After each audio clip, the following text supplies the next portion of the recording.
Hello, good morning. എല്ലാവർക്കും സുഖമാണെന്ന് വിചാരിക്കുന്നു. അപ്പോൾ എൻ്റെ യൂട്യൂബ് ചാനലിലേക്ക് എല്ലാവർക്കും സ്വാഗതം. നിങ്ങളുടെ സപ്പോർട്ട് കാര്യങ്ങളൊക്കെ എനിക്കുണ്ടാവണം. ഞാൻ ഇന്ന് വന്നിരിക്കുന്നതേ ഒരു കുക്കിംഗ് വീഡിയോ ആയിട്ടാണ് കേട്ടോ. കുറേ നാളായി കുക്കിംഗ് വീഡിയോ ഒക്കെ ഇട്ടിട്ട്. അപ്പം ഇന്ന് ഞാൻ ഒരു കുറച്ച് തിരക്ക് കാര്യങ്ങൾ, ഓണത്തിൻ്റെ സ്റ്റിച്ചിങ് കാര്യങ്ങൾ, പിന്നെ അത് കഴിഞ്ഞിട്ട് അങ്ങനെ ഓരോരോ ഇതിലായിട്ട് തിരക്കിലായിപ്പോയി. അപ്പം കുക്കിംഗ് വീഡിയോ ഒന്നും എനിക്ക് ഇടാൻ പറ്റുന്നില്ലായിരുന്നു, ഉള്ള ടൈം കിട്ടുന്നില്ലായിരുന്നു. വീഡിയോസ് എടുത്തു പറ്റിയെങ്കിൽ എനിക്ക് എഡിറ്റ് ചെയ്യാനൊന്നും സമയം കിട്ടില്ലെന്ന്.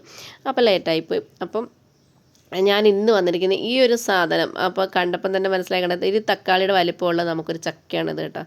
ചത്തേൽ അങ്ങനെ എന്തോ ആണ് ഇവിടെ ഹിന്ദിക്കാർ പറയുന്നത്, പഞ്ചാബികൾ പറയുന്നത്. ഇത് ഞാൻ ഓരോ തവണ ഷോപ്പിൽ ചെല്ലുന്ന സമയത്ത് ഞാനിത് കണ്ടിട്ടുണ്ട്, അവിടെ ഇതിരിക്കുന്നത്.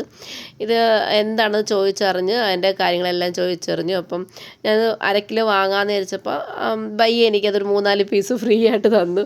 ഞാനത് വാങ്ങി വീട്ടിൽ കൊണ്ടുവന്ന് അതുപോലെ ഇതിൻ്റെ പേരൊക്കെ പറഞ്ഞ് യൂട്യൂബിലും ഗൂഗിളിലൊക്കെ സെർച്ച് ചെയ്ത് റെസിപ്പി കിട്ടി. അപ്പം ഇതേ റെസിപ്പി തന്നെയാണ് അന്ന് ഞാൻ ചെയ്തത് കേട്ടോ. അത് ഈ ഒരു റെസിപ്പിയിൽ ഇതെനിക്ക് ടേസ്റ്റായി എന്ന് തോന്നുന്നു. നല്ല അടിപൊളിയാണ്, നല്ല ടേസ്റ്റും എല്ലാം ഉണ്ട്. മക്കൾക്കൊക്കെ ഇഷ്ടപ്പെട്ടു. സോയാബീൻ പോലെ നമ്മൾ ഈ ഇറച്ചി വെക്കുന്ന അതേ ഒരു മെത്തേഡാണ്. അപ്പോൾ ആ ഒരു ഇതിൽ വെച്ചപ്പോൾ നല്ല ടേസ്റ്റുണ്ട്. ചെറിയ ചെറിയ വ്യത്യാസങ്ങൾ. അപ്പോൾ സൂപ്പറാണ്. എല്ലാവരും ട്രൈ ചെയ്ത് നോക്കണം. നമ്മളിത് എങ്ങനെയാണ് വെക്കുന്നതെന്ന് നോക്കാം. ഇനി ഫസ്റ്റ് ചെയ്യേണ്ടത് രണ്ടായിട്ടൊന്ന് കീറിയിട്ട് നമ്മൾ ഇച്ചിരി ഒന്ന് വെള്ളത്തിലിട്ടൊന്ന് കഴിഞ്ഞ് അകത്ത് ചെറിയൊരു കറയുണ്ട്, അപ്പോൾ അത് പോകാൻ വേണ്ടി. പിന്നീട് അതിനകത്ത് ചെറിയ മുള്ളുണ്ട് പുറത്ത്, അതെല്ലാം ചെത്തി വൃത്തിയാക്കി ക്ലീൻ ചെയ്തിട്ട് ചെറിയ ചെറിയ പീസായിട്ട് അരിയുക. അതിൻ്റെ കൂടെ ചേർക്കേണ്ടതെന്ന് പറഞ്ഞാൽ തക്കാളി, സവാള. ഞാൻ ഇതിപ്പോൾ 1/2 കിലോയാണ് മേടിച്ചത്. 1/2 കിലോയ്ക്കകത്ത് സവാള ഒരു സവാളയും 1 തക്കാളിയും കുറച്ച് ഇഞ്ചി, വെളുത്തുള്ളി, എരി, പച്ചമുളക്, അതൊക്കെ നമ്മുടെ ഇഷ്ടത്തിന് പച്ചമുളക് ചേർക്കാം. പിന്നെ പാകത്തിന് ഉപ്പ്. ഇത്രയും ചേർത്ത് നമ്മൾ ചെറുതായിട്ടൊന്ന് വഴറ്റാം. അതുമാത്രമല്ല, കടുക് വറക്കുമ്പോൾ നമ്മൾ കടുകല്ല ചേർക്കുന്നത്, ജീരകമാണ് ഇവിടെ ഉള്ളവർ ചേർക്കുന്നത്. അപ്പം ഞാനും അതേപോലെ തന്നെ ജീരകമാണ് ചേർത്തത്. ജീരകവും കറിവേപ്പിലയും ഇത്രയെല്ലാം ഇട്ടത് നല്ലപോലെ ഒന്ന് ഇളക്കി മിക്സ് ചെയ്ത് ചെറിയൊരു പച്ച ചുവയൊന്ന് മാറി വരുന്ന, അതായത് ആ ചത്തയിലൊന്ന് സബ്ജി ഒന്ന് വാടി വരുമ്പോഴത്തേന് പിന്നീടാണ് നമ്മൾ മസാല എല്ലാം ചേർത്ത് കൊടുക്കുന്നത് കേട്ടോ. മസാല ചേർക്കുന്നത് അധികം ഒന്നുമില്ല. മല്ലിപ്പൊടി, മഞ്ഞൾപ്പൊടി, മുളക് പൊടി, പിന്നെ നമ്മൾ പാകത്തിന് ഉപ്പ്. ഇത് 3 നമ്മൾ ചേർത്തിട്ട് എരിയും നമ്മുടെ പാകത്തിന്. ഞാൻ ഒറ്റ സ്പൂണേ ഇട്ടിട്ടുള്ള എരിയില്ലാത്ത മുളക് പൊടിയാണ് ഞാൻ ചേർത്തത്.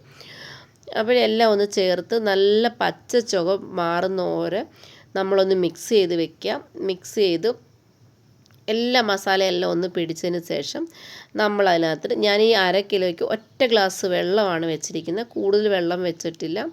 ഒരുപാട് വേവൊന്നുമില്ല, എന്നാലും ഒരു 10-15 മിനിറ്റ് വെള്ളത്തിൽ കിടന്ന് വേകണം. അതിന് വേണ്ടി കുറച്ച് വെള്ളം വെച്ചിട്ട് 1 ഗ്ലാസ് വെള്ളം എടുത്ത് ഒഴിച്ചു വേവിച്ചു. അടച്ച് വെച്ച് നല്ലപോലെ വേവിച്ചെടുക്കണം കേട്ടോ. ഇതിന് കുറച്ചൊരു മുറ്റി വന്നു കഴിഞ്ഞാൽ ഇനി അരിക്ക് ചെറുതായിട്ട് നമ്മളെ സെയിം ചക്കയുടെ അതേ സ്റ്റൈലിൽ ചക്ക വിളയുമ്പോൾ അതിനകത്ത് ചക്കക്കുരു കടിക്കുന്ന പോലെ, പക്ഷെ പൊട്ട് മേടിച്ച് വെറും കട്ടി കുറഞ്ഞത് മേടിച്ച് യൂസ് ചെയ്യുന്നതായിരിക്കും നല്ലത്. അതിനകത്ത് അത് കടിക്കൂല. അപ്പോൾ എങ്കിലും ആ അരിയൊക്കെ നല്ല ടേസ്റ്റാണ്. ഇതിന് പാവയ്ക്ക് നമ്മൾ അരി കഴിക്കത്തില്ല, അതുപോലെ ഇരിക്കും. അപ്പോൾ ഇതപ്പോൾ അങ്ങനെ വെള്ളമെല്ലാം അടച്ച് വെച്ച് വേവിച്ചു. ഇപ്പോൾ വെള്ളമെല്ലാം വറ്റിക്കഴിഞ്ഞു കേട്ടോ. വെള്ളം വറ്റിക്കഴിഞ്ഞ് കഴിയുമ്പം നമ്മളിതിനകത്ത് വീണ്ടും മസാല ചേർക്കാനുണ്ട്. അതിൽ വീണ്ടും നമ്മൾ ചേർക്കണമെന്ന് കായം, നമ്മുടെ ഗരം മസാല ഞാൻ ചേർത്തത് നമ്മുടെ നാട്ടിലെ ഗരം മസാല തന്നെയാണ് ചേർത്തത്. ഇവിടുത്തെ മസാലയൊന്നും അത്ര എനിക്ക് പിടിക്കൂല. അപ്പം കായം 1 സ്പൂണ്, ഗരം മസാല എല്ലാം ചേർത്ത്, മസാലയൊക്കെ നമ്മുടെ പാകത്തിന് ചേർക്കാം കേട്ടോ. മസാലയും ചേർത്തിട്ട് പിന്നെയും നമ്മൾ ചെയ്യുന്നത് ലാസ്റ്റ് വെള്ളം വീണ്ടും ഒഴിക്കാറില്ല ഇതിനകത്ത്. വെള്ളം വറ്റിച്ച് വേവിച്ച് കഴിഞ്ഞാൽ പിന്നെ നമ്മൾ ഒഴിക്കുന്ന തേങ്ങാപ്പാലാണ് ഒഴിക്കുന്നത്. അതിനകത്ത് 1-ാം പാൽ 2-ാം പാലൊന്നൊന്നുമില്ല. ഞാൻ കുറച്ച് തേങ്ങ എടുത്ത് പിഴിഞ്ഞെടുത്തിട്ട് ആ പാൽ അങ്ങ് ഒഴിച്ചതാണ് കേട്ടോ. ഞാൻ ഫസ്റ്റ് വെച്ചപ്പോൾ എനിക്ക് തേങ്ങയില്ലാഞ്ഞ് ഞാൻ ഇവിടെ കിട്ടുന്ന കവറ് പാൽ തന്നെയാണ് യൂസ് ചെയ്തത്. അപ്പോൾ ഒന്നും തോന്നരുത് പറയുന്നതുകൊണ്ട്.